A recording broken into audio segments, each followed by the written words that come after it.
할렐루야. 예수님의 부활을 찬양합니다. 오늘 말씀은 부활 특강 첫 번째 시간으로 고린도전서 15장 1절에서 34절까지 말씀입니다.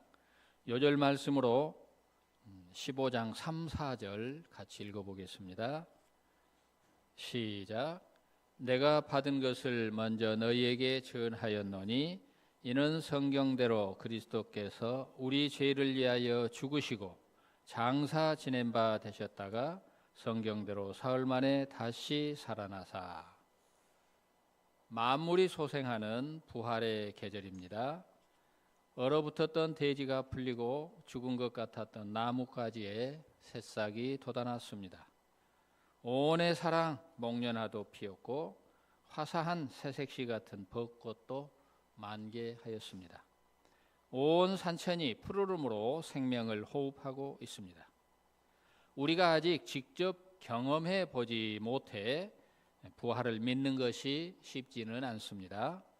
그러나 우리보다 먼저 부활을 경험한 사람들의 증언을 들어보면 부활 신앙을 가질 수 있습니다.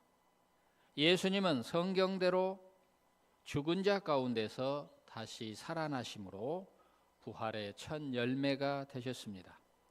첫 열매이신 예수님처럼 우리도 부활하게 될 것입니다. 오늘 말씀을 통해 예수 그리스도의 부활이 우리와 어떤 관계가 있고 우리가 어떻게 부활할 수 있는가를 배울 수 있기를 기도합니다. 제1부 성경대로 부활하신 그리스도.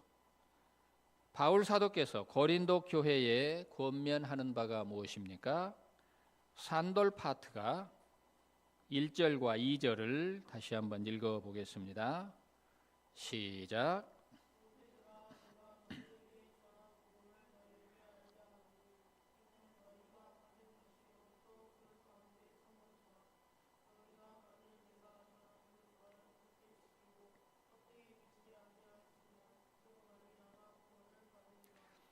고린도 교회는 사도 바울이 2차 전도 여행 중 1년 6개월 동안 머물면서 개척한 교회입니다. 고린도 교회 성도들은 바울이 전한 복음을 영접함으로 죄악된 길에서 벗어나 구원을 얻게 되었습니다. 그런데 사도 바울이 떠나고 나자 교회 내에 거짓 사상들이 들어와 성도들의 믿음을 흔들어 놓았습니다.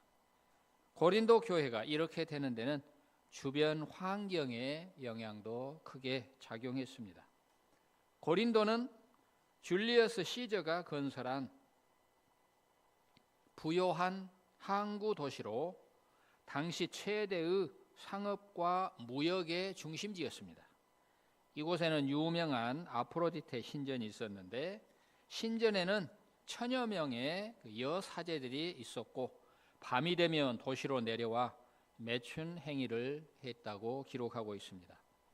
또 고린도는 일찍이 철학이 발달하여 인본주의를 표방하는 헬라 철학과 쾌락이 최고의 신이라고 주장하는 에피쿠로스 철학, 육체는 악하고 영은 선하다는 극단적인 영지주의 철학 등이 성행했습니다. 그래서 철학자를 만나지 않고서는 고린도를 다닐 수 없다는 말이 있을 정도였습니다. 고린도 성도들은 이런 환경의 영향을 받아 물질적이고 쾌락적인 가치관에 끊임없는 유혹과 도전을 받았습니다. 세속적인 영향을 오랫동안 받다 보니 그들의 신앙이 뿌리채 흔들리게 되었습니다. 적당히 세상의 풍조에 따라 세상의 가치관을 본받으며 세상과 타협하며 살고자 하는 악영향이 성도들의 마음에 파고들었습니다. 그래서 고린도 교회 내에 온갖 문제들이 일어나기 시작했습니다.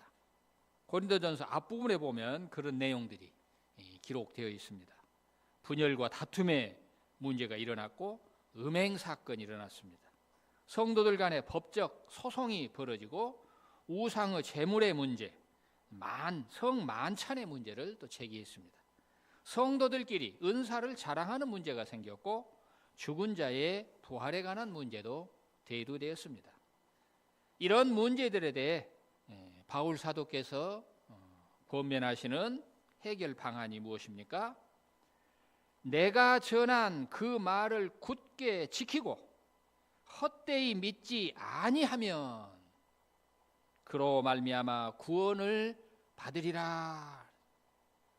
바울 사도께서 전한 말을 굳게 지키고 헛되이 믿지 아니하면 구원을 얻게 된다는 말씀입니다.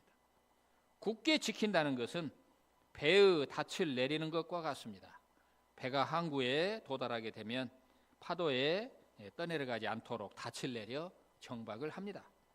우리 성도들은 죄악된 세상 조류에 떠내려가지 않기 위해 진리의 말씀과 생명의 복음에 닻을 내려야 합니다. 복음을 굳게 붙들어야 합니다. 그러면 바울 사도께서 전한 복음이 무엇입니까? 아멘 파트가 3절과 4절을 읽어보겠습니다. 시작.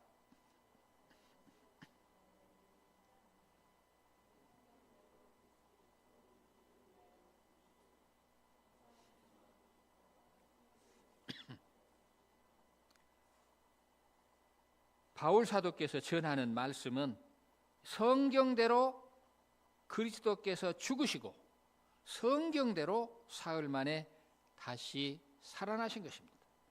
예수님의 죽으심과 부활이 성경에 기록된 대로 이루어졌다는 것입니다. 이는 성경 66권을 통틀어 가장 핵심이 되는 복음입니다. 우리 신앙의 모든 기초가 바로 이 십자가와 부활의 복음에 세워졌습니다. 이 복음은 어떤 점에서 믿을 수 있는 것입니까? 첫째, 성경대로 살아나셨습니다. 예수님의 십자가와 부활은 우연히 일어난 사건이 아닙니다. 성경에 이미 예언되었고 그 예언대로 이루어진 역사적 사실이라는 것입니다. 예수님의 죽으심에 대해 이사야 53장에 이렇게 기록하고 있습니다. 그는 실로 우리의 질고를 지고 우리의 슬픔을 당하였거늘 우리는 생각하기를 그는 징벌을 받아 하나님께 맞으며 고난을 당한다 하였노라. 그가 찔림은 우리의 허물 때문이요 그가 상함은 우리의 죄악 때문이라. 그가 징계를 받음으로 우리는 평화를 누리고 그가 채찍에 맞음으로 우리는 나음을 받았도다. 우리는 다 양 같아서 그릇 행하여 각기 제 길로 갔거늘 여호와께서 우리 모두의 죄악을 그에게 담당시키셨도다. 예수님의 죽으심은 우리의 죄를 대신 담당하시기 위함이라는 말씀입니다. 예수님의 부활에 대해서도 많은 기록들이 있습니다. 예수님께서 생전에 여러 차례 말씀하셨습니다. 마태복음 20장 18, 19절에 보면은 보라 우리가 예루살렘으로 올라가노니 인자가 대제사장들과 서기관들에게 넘겨짐에 그들이 죽이기로 결의하고 이방인들에게 넘겨주어 그를 조롱하며 채찍질하며 십자가에 못 박게 할 것이나 제3일에 살아나리라. 누가복음 24장 7절에도 이르시기를 인자가 죄인의 손에 넘겨져 십자가에 못 박고 제3일에 다시 살아나야 하리라 말씀하셨습니다. 예수님의 죽으심과 부활은 성경에 이미 예언되었고 그 예언대로 이루어진 역사적 사실이기 때문에 우리가 믿을 수 있는 것입니다. 둘째, 많은 증인의 증언이 있습니다. SFG 파트가 5절에서 8절 내용을 읽어보겠습니다. 시작.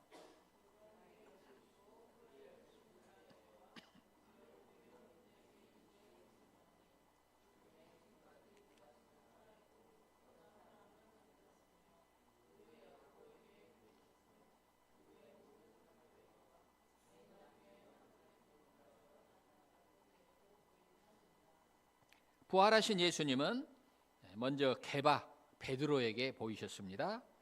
베드로는 예수님의 수제자로 성격이 시원시원하고 솔직하고 직선적입니다. 혼장담을 잘하지만 또 실수도 많이 했습니다. 그러나 부활하신 예수님을 만난 후 크게 달라졌습니다.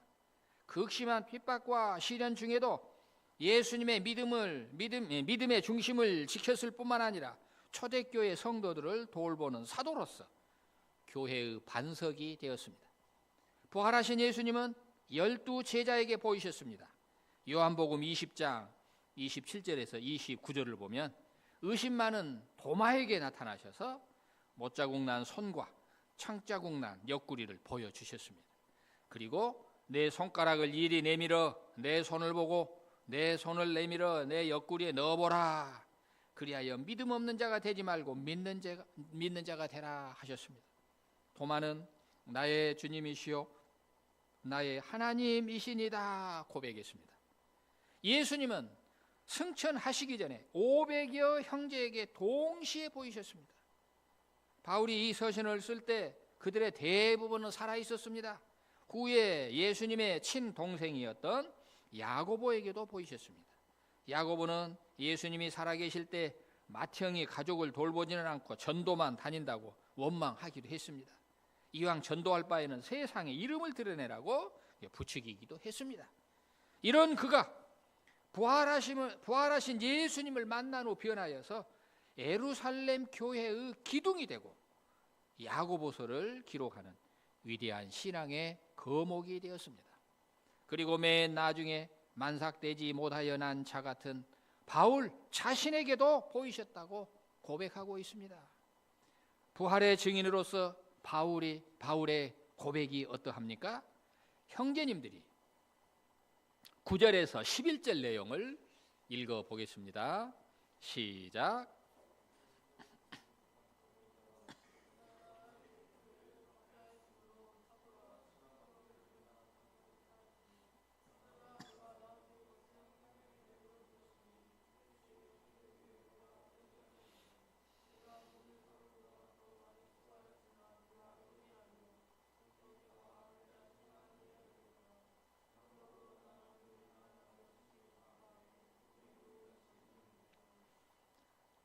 사도 바울은 본래 하나님의 교회를 핍박하던 자였습니다. 초대교회의 스데반 집사를 돌로 쳐 죽이는데 앞장섰고 살기 등등하여 성도들을 체포하러 다니던 자였습니다. 하루는 다메섹에 있는 성도들을 체포하기 위해 말을 타고 가던 중이었습니다. 이때 호련히 하늘에서부터 휘황찬란한 빛이 둘러비쳤습니다. 그는 너무 놀라 마리에서 꼬꾸라져 떨어지고 말았습니다. 이때 소리가 들려왔습니다. 사울아 사울아 내가 어찌하여 나를 핍박하느냐. 주여 니시오니까 나는 내가 핍박하는 예수라. 이 사람은 내 이름을 이방인의 임금들과 이스라엘 자손들 앞에 전하기 위하여 택한 나의 그릇이라. 부활하신 예수님께서 그의 모든 죄를 용서해 주셨을 뿐만 아니라 이방인의 사도로 세워주셨습니다. 이후 바울의 삶은 완전히 변했습니다. 은혜의 빚진 자가 되어 하나님의 교회를 위해 모든 사도보다 더 많이 수고했습니다. 이 모든 것이 오직 하나님의 은혜라고 고백하고 있습니다. 하나님의 교회를 핍박하던 자가 목숨을 아끼지 않고 복음을 전할 수 있었던 것은 부활하신 예수님을 만났기 때문입니다. 이처럼 많은 증인들의 증언을 통해 하나님의 부활이 역사적인 사실임을 증언하고 있습니다. 박요셉 JBF 명예회원이 미국 하버드 대학 의과대학 신경과 조교수로 임용됐다는 소식을 들었습니다. 그는 광주 동신고등학교를 2001년에 졸업하고 연세대 공과대학 화공학과 입학을 했습니다. 연대 다니면서 대학원 다니면서 화공 생명공학으로 박사학위를 취득하고 미국 보스턴에 있는 하버드 대학 고등학교 연구원으로 파송이 됐습니다. 공학 전문성을 바탕으로 생명과학과 신경과학을 융합한 연구를 통해 알츠하이머 질환 분야에서 탁월한 성과를 거두었습니다. 특히 그가 개발한 3D 트리컬처 시스템은 인간의 신경세포, 성상세포, 미세 악유세포를 통합해 구현한 모델로 알츠하이머 환경에서 나타나는 염증 반응과 신경 퇴행성 변화 간의 상관관계를 혁신적으로 규명했다고 합니다. 최근에는 기존 모델의 T세포까지 포함한 3D 신경 면역 모델 시스템을 발표하며 알츠하이머 질환 연구에 새로운 지평을 열었다는 평가를 받았습니다. 생명공학 분야에서 우수한 연구와 뇌과학 분야의 글로벌 선도 연구자로 인정을 받아 금년 3월 1일자로 하버드 의과대학 신경과 조교수로 임명을 받게 됐습니다. 제가 소식을 듣고 축하 메일을 보냈더니 감사하다며 선교사로 파송했을 때 그 파송 소감을 보내왔습니다. 그래서 쭉 읽어봤더니 우리 요셉 목자가 처음부터 이렇게 훌륭했던 사람이 아니었어. 보니까 중고등학교 시절에는 별로 비전도 없고 소망도 없고 뭐 공부도 싫어하고 나태하고 게으르고 뭐 그랬다고 고백을 해놨어. 뭐 대학에 가서도 그냥 교수님이 그냥 시켜서 그냥 아이고 연구를 하다 보니까 이렇게 됐는데 점점 성경 공부를 하면서 부활하신 예수님을 만나고 변화되기 시작했다. 그런 내용이 소감에 나와 있어요. 내년 그 한국을 방문할 예정이라고 해서 그러면은 그때 초청해서 직접 소감을 들어보고자 합니다. 기대해 주시기 바랍니다. 저는 박요새 명예회원의 소식을 들으며 하나님께서 그 약속하신 그 말씀을 이루어 가신다. 성경대로 이루어 가신다. 그걸 깨닫게 됐어요. 여호와께서 아브라함에게 이르시되 너는 너의 고향과 친척과 아버지의 집을 떠나 내가 네게 보여줄 땅으로 가라. 내가 너로 큰 민족을 이루고 네게 복을 주어 내 이름을 창대하게 하리니 너는 복이 될지라. 내 이름을 창대하게 하리니. 오이 우리 박요새 목자 이름을 그냥 창대하겠다. 창대하겠다. 우리 일기 명예회원이신 우리 마리아 목자님은 2년 후배지요, 여가. 다윗이하고 친구요. 그죠? 다윗이 친구예요. 다윗 목자. 지금 호주에 있느니, 어유, 예? 다윗 목자는 의사가 되고, 이거 놀라운 일이야. 참 누가 그럴 줄 알았어. 나는 그냥, 여러분들의 현재의 모습만 생각하지 말고, 현재의 모습을 생각하면 소망이 없어. 아유, 내가 무엇을 해? 그냥 부족하고 허물이 많고 그러죠. 그러나 성경 말씀, 성경대로 부활하시고 성경대로 죽으시고 성경대로 부활하셨다. 성경 말씀을 믿어야 돼. 말씀을. 나를 믿지 말고 자기 자신을 믿지 말고 말씀을 믿어. 말씀에서 말씀을 통해서 하나님 역사하신단 말이에요. 나 이 소식을 듣고 요셉 목자가 이렇게 되리라고 꿈에도 생각을 못했어. 야, 근데 가능해. 이런 일이, 놀라운 일이 일어나. 바로 아브라함에게 주신 말씀이 그대로 우리 요셉 목자에게 이루어진 거예요. 너의 이름을 창대하게 하리라. 성경대로 된 거예요. 여러분들을 하나님께서 성경 말씀대로 창대하게 하실 줄로 믿습니다. 세계 최고 대학인 하버드 대학교의 교수가 된다는 것은 이건 하늘의 별을 따는 것 같이 불가능해 보입니다. 불가능해 보여. 아이고 지금 대학 가냐 못 가냐 지금 이런 판국인데 하버드 대학에 간다. 전번에 그 배봉센터 누가 목자님도 하버드 연구원으로 포닥으로 가셨어 작년에. 가기 전에 이제 그 뭐 소감 발표한 걸 내가 읽어봤더니 그냥 절망하고 낙심하고 막 했어. 미국에서 공부를 하다가 도저히 미국 내 대학에 교수로 갈 수 없다 해가지고 한국으로 다시 돌아왔어. 그래가지고 한국에서 뭐 시립대학에서 10여 년 이렇게 있다가 그래도 포기하지 않고 계속 이렇게 막 보냈어. 막, 포닥. 막. 그런데 어느 날 갑자기 와라 해가지고 하버드 대학 거기도 포닥으로 갔어. 연구원으로. 그래가지고는 그냥 백루가 목자님이 그냥 우와 감격해가지고 기적의 역사가 일어났어요. 막 저한테 막 감사 소감을 보냈어요. 여러분도 마찬가지예요. 여러분도 현재의 모습만 보지 말고 이런 말씀의 기초에서 믿음과 비전과 꿈을 가져야 꿈을 가져야 한다. 제가 우리 하진 형제랑 지금 매주 공부를 하고 있는데 우리 하진 형제님이 로봇 공학자가 되고자 하는 꿈이 있어. 그래서 야 좋은 꿈이다. 근데 한참 저랑 공부하다가 아이고 목자님 꿈을 뭐 도저히 이룰 것 같지 않아요. 그냥 낙심이 된다고. 그래서 아이 꿈을 포기하지 말아라. 도전해라. 계속 제가 푸시를 하고 있습니다.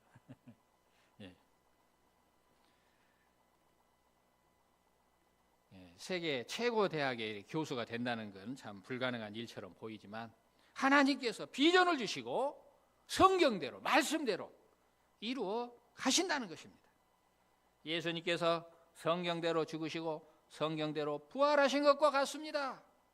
약속의 말씀을 믿고 끊임없이 도전하는 사람에게는 불가능해 보이고 죽은 것과 같은 상황이라도 부활하게 하시는 능력이 임하게 되는 것입니다.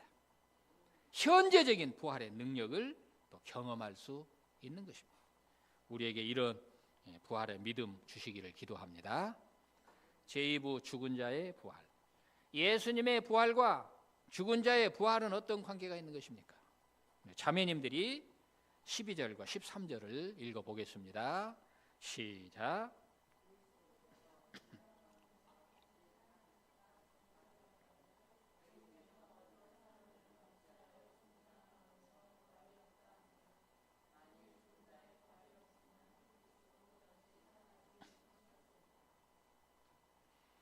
고린도 교회 내에 죽은 사람이 과연 다시 살 수 있는가 하는 문제가 제기됐습니다. 죽은 자의 부활이란 있을 수 없다. 어떻게 이런 일이 가능하겠느냐? 이들의 주장이 이성적이고 합리적으로 들릴 수 있습니다. 그러나 바울은 만일 죽은 자의 부활이 없다면이라는 전제로 부활의 진리를 논증하고 있습니다. 만일 죽은 자의 부활이 없으면 어떤 심각한 문제가 발생하는 것입니까? 첫째, 그리스도께서 다시 살지 못하고 우리의 믿음도 헛됩니다. 예수님은 우리와 똑같은 육의 몸을 입고 이 땅에 오셔서 우리와 똑같이 먹고 입고 주무시면서 아픔과 고통을 겪으셨습니다. 그리고 마침내 죽으셨습니다. 그렇지만 다시 살아나셨습니다. 예수님의 부활은 성경의 기록과 예수님의 말씀 그리고 많은 증인들을 통하여 증명되었습니다. 우리가 전파한 것은 예수 그리스도께서 우리의 죄를 위하여 죽으시고 사흘 만에 다시 살아나셨다는 십자가와 부활의 복음입니다. 그런데 그리스도께서 부활하지 않으셨다면 우리가 전한 것이 헛것이 됩니다. 우리의 믿음도 헛것이 되며 우리는 거짓 증인이 됩니다. 둘째, 우리는 죄 아래 있게 되며 가장 불쌍한 자가 됩니다. 만일 죽은 자가 다시 살아나는 일이 없으면 예수 그리스도께서 다시 살아나신 일이 없을 것입니다. 예수님도 죄와 죽음의 권세 아래 갇혀 있게 됩니다. 우리의 믿음도 헛되고 우리는 여전히 죄 가운데 있게 됩니다. 죄 사함도 없고 영생도 없고 여전히 죄와 사망의 지배 아래 놓이게 될 것입니다. 그리스도를 믿고 잠든 자들은 다 망한 자들입니다. 그리스도 안에서 우리가 바라는 것이 이 세상의 삶뿐이라면 모든 사람보다 우리가 더욱 불쌍한 사람들입니다. 그러나 어떤 반전이 일어납니까? 고등부 형제님들이 20절에서 22절 힘차게 한번 읽어보겠습니다. 힘차게 부활의 믿음으로. 자, 시작.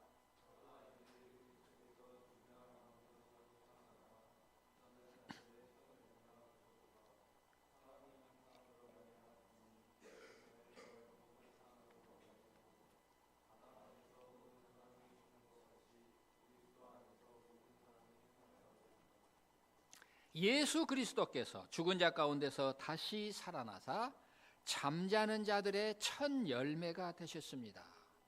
첫 열매는 다음 열매의 보증이요 또 예표, 사인입니다. 예수님께서 부활하심으로 예수 그리스도 안에서 모든 사람이 삶을 얻게 되었습니다. 예수님께서 다시 오실 때에 믿음 안에 잠자는 자들이 모두 부활하게 됩니다.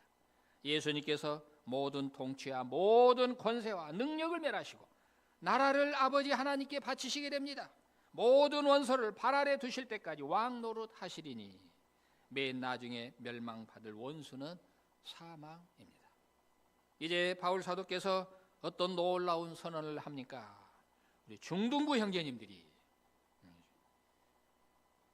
우리 주영 형제처럼 큰 소리로 같이 한번 읽습니다. 31절에서 34절. 자, 시작. 주영 형제 혼자만 하면 안 돼. 다 같이 다. 중등부 형제들 크게 큰 소리로. 재영 형제님 큰 소리로 등치만큼 크게. 자, 시작.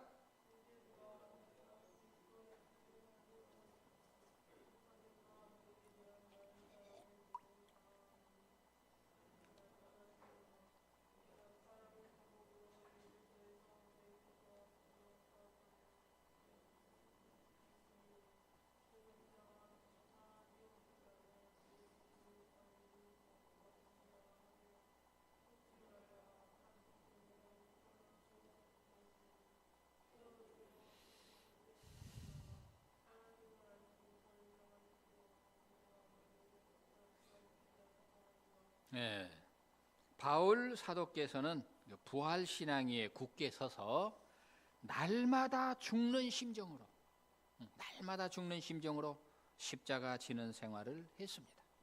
맹수와 같은 거짓 사상을 가진 자들과 영적인 싸움을 했습니다. 현실의 쾌락에 빠져 사는 악한 동무들을 경계하라고 하십니다. 오직 의를 행하고 죄를 짓지 말라고 하십니다. 이것이 부활신앙을 믿는 자의 바른 행실이기 때문입니다. 부활의 의미에 대해 미래적 부활과 현재적 부활로 구분하여 생각해 볼 수 있습니다. 미래적 부활은 예수님의 재림으로 이루어지는 완전하고 궁극적인 부활로 우리 믿는 모든 자들의 영원한 소망입니다. 반면에 현재적 부활은 현재의 삶 속에서 경험하는 부활로 미래적 부활의 그림자입니다. 현재적 부활은 예수 그리스도를 믿고 영접함으로 누리게 되는 삶이며 성령 안에서 누리는 사랑과 희락과 화평, 오래 참음과 자비와 양선과 충성과 온유와 절제의 삶입니다. 일반 은총의 차원에서도 이런 부활, 현재적인 부활을 믿지 않는 자들도 실은 부활을 경험하고 삽니다. 패자 부활전이다, 전화위복이다, 기사회생이다, 와신상담, 백절불굴 등 다 현재적 부활과 관련된 말입니다. 믿지 않는 자들이 부활이 어딨냐? 부활 없어야 하지만 실제로 삶 가운데서 부활을 경험하고 살아. 자기들도. 그게 현재적 부활이에요. 미래적 부활은 예수님의 재림으로 이루어지는 완전한 부활이지만 그건 미래적인 거 우리가 경험하고 알 수가 없어. 믿음으로만 알 수 있어. 그렇지만 현재 삶 속에서 얼마든지 부활을 경험하며 누리고 맛보고 사는 거예요. 그게 부활신앙이에요. 우리는 예수님의 재림으로 완성되는 완전하고 미래적인 부활을 소망하면서 일상생활에서 이루어지는 현재적 부활을 경험하고 누리는 삶이 필요합니다. 아까 소개했던 박요셉 목자도 중고등학교 시절에는 소망 없이 살았어. 죽은 자 같이 살았어. 그런데 다시 부활해가지고 하버드 대학 교수가 된 거. 이거 부활의 산 증인이요. 부활을 어렵게만 생각할 것이 아니요. 이론적으로 뭐 그렇게만 생각할 것이 아니란 말이에요. 얼마든지 현재적인 부활을 맛보고 누리고 살 수 있는 것입니다.